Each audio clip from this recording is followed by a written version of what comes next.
కామ్గా ఉండరా సలీం అంటే ఎండ మాట అసలు కీడు. అసలు ఏం జరిగిందంటే సలీం గారి బర్త్డే అయితే కేక్ తీసుకుందాం ఇండియన్ బేకరీకి అయితే వచ్చాము. అక్కడ ఈ షాప్ లో జనాభా చూసి మైండ్ అయితే దొబ్బింది. మనకి ఈ రోజు కేక్ ఇచ్చినట్టే ఇల్లు.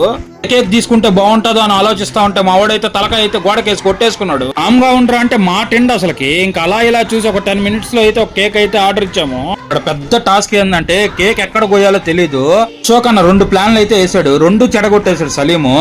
నా పాత్రగాడు ఉందనుకోండి, తీసుకొని అయితే ఒక స్పాట్ కి అయితే వచ్చి కేక్ అయితే కట్ చేయడం అయితే స్టార్ట్ చేసాము. ప్లేస్ ఎవరికైనా గుర్తుంటే కామెంట్ అయితే చేసేయండి. నేను వీడియో లాస్ట్ లో అయితే ప్లేస్ అయితే చెప్తాను. సలీం అయితే చాలా హ్యాపీగా ఉన్నాడు, ఎందుకంటే వాడు ఫస్ట్ కేక్ కటింగ్ అంటే ఇది కూడా చాలా హ్యాపీ, ఎందుకంటే వాడు ఫస్ట్ కేక్ కటింగ్ మాతో జరుపుకున్నందుకు. మీ అందరికీ గుర్తుందా, నా ఫస్ట్ యూట్యూబ్ వీడియో అయితే ఇక్కడ స్టార్ట్ అయింది. పీస్ఫుల్ గా అయితే కేక్ కటింగ్ అయితే కంప్లీట్ అయిపోయింది. ఉంటా, నెక్స్ట్ వీడియోలో కలుద్దాం.